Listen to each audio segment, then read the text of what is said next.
बस ना जाओ आपको किसको बोल मैं इधर पड़ा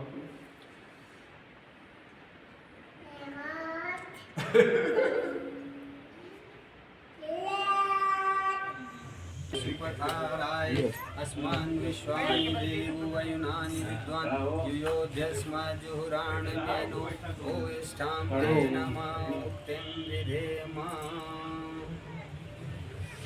ॐ नमोऽस्त्वनन्ताय सहस्रमूर्तये सहस्रपादाक्षिशिरोरुबाहवे सहस्रनाम्ने पुरुषाय शाश्वते सहस्रकोटियुगधारिणे नमः। जय। शांति कुंज हरिद्वार की जय। देवभूमि चितई की जय। बद्रीनाथ धाम की जय। सभी के माता पिता की जय। सभी गुरुजनों की जय। आइए कमर सीधी करें, दोनों हाथ गोद में रखें, उगते हुए प्रातःकालीन लाल स्वर्णिम सूर्य भगवान का ध्यान करते हुए सबके कल्याण की मंगल कामना, सबके लिए सद्बुद्धि, सबके लिए उज्जवल भविष्य की प्रार्थना करते हुए आइए गायत्री महामंत्र का एक बार उच्चारण करें। ओम भूर्भुवः स्वाहा तत्सवितुर्वरेण्यं भर्गो देवस्य धीमहि धियो यो नः प्रचोदयात्। ॐ ब्रह्मानन्दं परम सुखदं केवलं ज्ञानमूर्तिं द्वन्द्वातीतं गगनसदृशं तत्त्वमस्यादिलक्ष्यम् एकं नित्यं विमलमचलं सर्वदी साक्षिभूतं भावातीतं त्रिगुणरहितं सद्गुरुं तं नमामि। अखण्डानन्दबोधाय शिष्यसन्तापहारिणे सच्चिदानन्दरूपाय तस्मै श्रीगुरुवे नमः।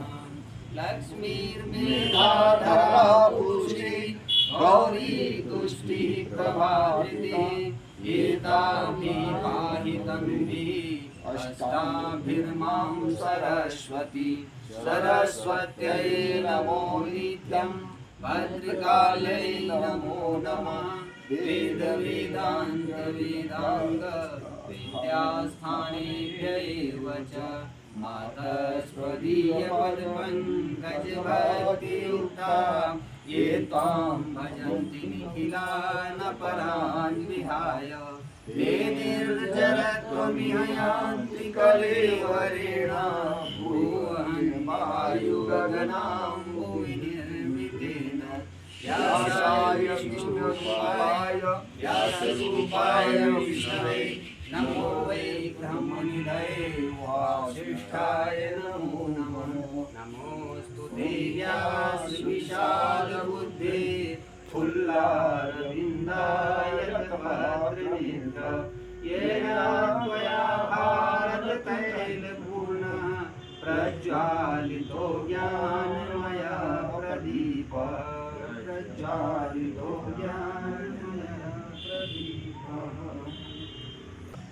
सत्संगी परिजनों का सभी का आप लोगों का आप सत्संगी करके आए, तीर्थ यात्रा भी करके आए, आप सभी का यहाँ पर गायत्री शक्तिपीठ चितई में हार्दिक स्वागत है। बड़े सौभाग्य के साथ आप सबके साथ मिलकर के यज्ञ करने का अवसर प्राप्त है, क्योंकि तीर्थ यात्रा परम पूज्य गुरुदेव ने तीर्थ यात्रा का मर्म बताया। तीर्थ यात्रा हम करते हैं, देशाटन करते हैं, एक स्थान से दूसरे स्थान को जाते हैं अपने क्षेत्र की अच्छाई को वहाँ तक पहुँचाने के लिए, और वहाँ से हम कुछ नया सीख पाएँ। क्योंकि हमेशा सीखने के लिए हमें प्रयत्नशील रहना चाहिए और सीखने के लिए हमें हमेशा तत्पर रहना चाहिए, क्योंकि कोई भी मनुष्य परमात्मा के अलावा कोई भी संपूर्ण नहीं है। तो अपने अंदर के अपने गुणों को विकसित करने के लिए कुछ चीज़ें हमारे अंदर अच्छी हो सकती हैं और कुछ चीज़ें दूसरों के अंदर अच्छी हो सकती हैं। तो दूसरों की अच्छाइयों को हम ग्रहण कर सकें, इसलिए हम तीर्थाटन देशाटन का क्रम ये बनाया गया था ऋषियों ने। तो हम गए, वहाँ की अच्छाइयों को लेकर के आए। और दूसरे तीर्थ की चेतना, जहाँ पर तीर्थ में जहाँ पर नित्य यज्ञ होते रहते हैं, जहाँ पर जप होता रहता है, परमात्मा का ध्यान होता है, वहाँ की शक्तियों को जागृत रखा जाता है। ऐसे तीर्थ क्षेत्र जहाँ की चेतना को हम उसको ग्रहण करने के लिए, उस चेतना से हम लाभ लेने के लिए हम उस तीर्थ स्थान में जाते हैं और वहाँ पर सत्संग करके आते हैं। ये सारे के सारे उद्देश्य लक्ष्यों को आप पूरा करते हुए चल रहे हैं।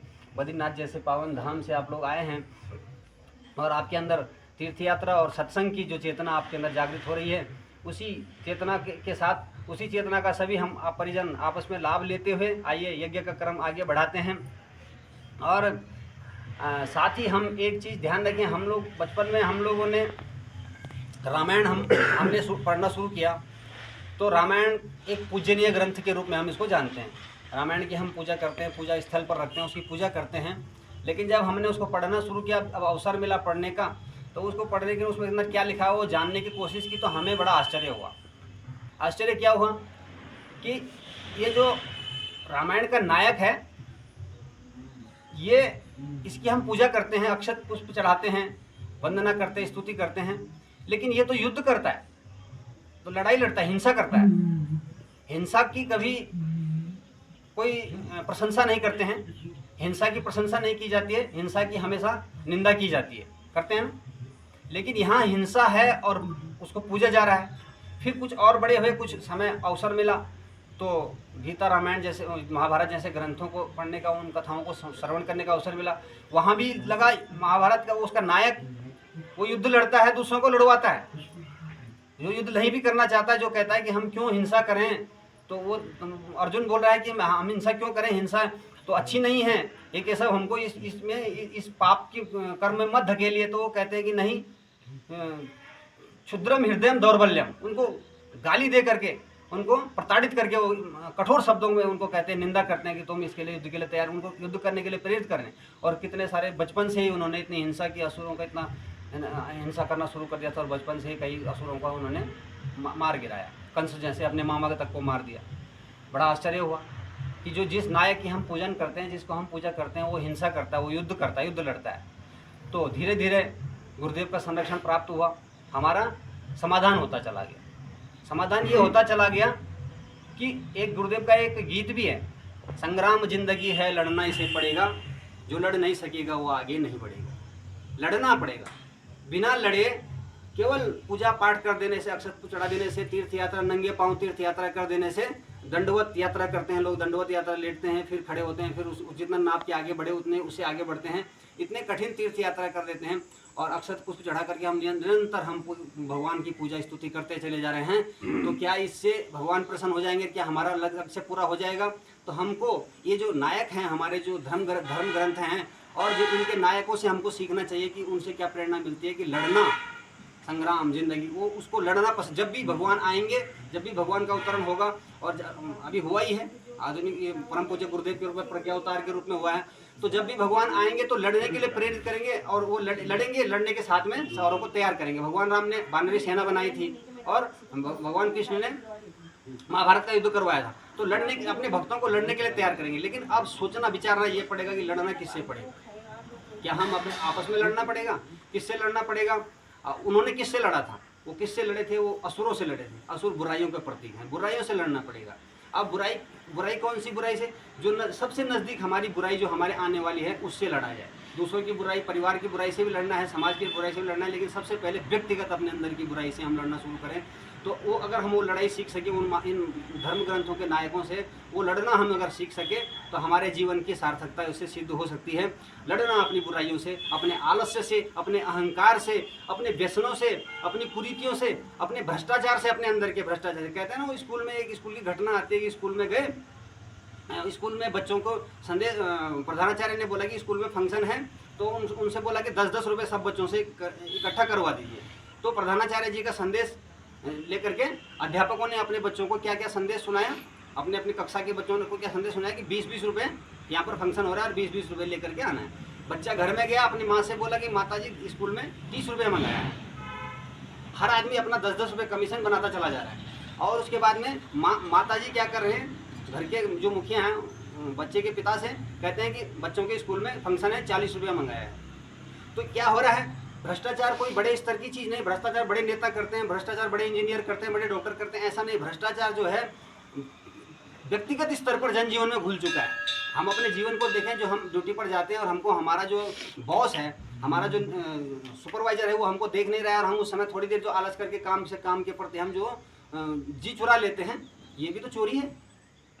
ये भी तो अपने कर्तव्य के प्रति चोरी है। तो हम अपने अंदर झांक करके देखें, अपने अंदर हमारे अंदर अनेक बुराइयां हो सकती हैं। इन बुराइयों से अगर हम लड़ना सीख गए, इन बुराइयों से लड़ने के लिए हम अगर इनकी प्रेरणा लेकर के इनसे लड़ना, हमने पहले व्यक्तिगत बुराइयों, फिर परिवार से, फिर समाज की तक, फिर राष्ट्र की, फिर समस्त विश्व तक हम पहुंचेंगे। जैसे गुरुदेव का उद्देश्य है व्यक्ति निर्माण से परिवार निर्माण, उसे समाज निर्माण और राष्ट्र निर्माण और विश्व निर्माण के लिए वसुधैव कुटुंबकम की भावना को विकसित करते चले जाएं, व्यक्तिगत स्तर पर अपना सुधार करते हुए। आइए इन्हीं भावनाओं से संघर्ष करते हुए नर से नारायण की हमारी यात्रा हो। हम अपनी यात्रा में नीचे की तरफ, नर से नर पशु की तरफ हमारी यात्रा न हो। अगर खेतों में बीज बोया जाए और उसकी निराई गुड़ाई ठीक प्रकार से न की जाए, उसमें से घास खरपतवार को हटाया न जाए, तो वो स्वयं उग जाती हैं, स्वयं उग पाएंगे और अपनी जो हमने फसल बो रखी है उसको दबा देंगी और वो दब करके कभी कहीं नष्ट हो भी जाएगी, दिखाई भी नहीं देगी बाद में। तो उसकी हम निरंतर अगर हम उसकी प्रयत्नशील न रहें उसके लिए, तो वो हमारी जो हमारे अंदर अच्छाई है, हम अच्छे महान गुरु से हम जुड़े हैं, लेकिन महान गुरु की चेतना हमारे अंदर है, बीज रूप में विकसित, लेकिन उस बीज को हम अंकुरित करना, विकसित करना हमको पड़ेगा। इसके लिए आइए हम प्रयत्न करें कि हमारी यात्रा नीचे को न हो जाए, हम नीचे को न गिरने पड़े, हम ऊपर से नर मानव, महामानव और महामानव से नर से नारायण की तरफ हमारी यात्रा हो जाए। आइए इसी प्रार्थना को करते हुए आइए एक प्रज्ञा गीत के माध्यम से एक प्रार्थना करते हैं। प्रभु ऐसा ज्ञान हमें देना, नर से नारायण बन जाए। प्रभु ऐसा ज्ञान हमें देना, तू ऐसा ज्ञान हमें देना। प्रभु ऐसा ज्ञान हमें देना, प्रभु ऐसा ज्ञान हमें देना। नर से नारायण बन जाए। प्रभु ऐसा ज्ञान हमें देना, नर से नारायण बन जाए। प्रभु ऐसा ज्ञान हमें देना, दुखियों के दुख हम दूर करें। दुखियों के दुख हम दूर करें। श्रम से कष्टों से नहीं डरे। श्रम के कष्टों से नहीं डरे। सुर में सबके प्रति प्यार भरे। सुर में सबके प्रति प्यार भरे। जल बन कर मरुस्थल में बिखरे। जल बन कर मरुस्थल में बिखरे। बाधाओं से टकरा जाए। प्रभु कैसा ज्ञान हमें देना। बाधाओं से टकरा जाए। प्रभु ऐसा ज्ञान हमें देना। नर से नारायण बन जाए। प्रभु ऐसा ज्ञान हमें देना। आलस में दिवस न कटे कभी। आलस में दिवस न कटे कभी। सेवा के भाव न मिटे कभी। सेवा के भाव न मिटे कभी। पथ से ये चरण न हटे कभी। पथ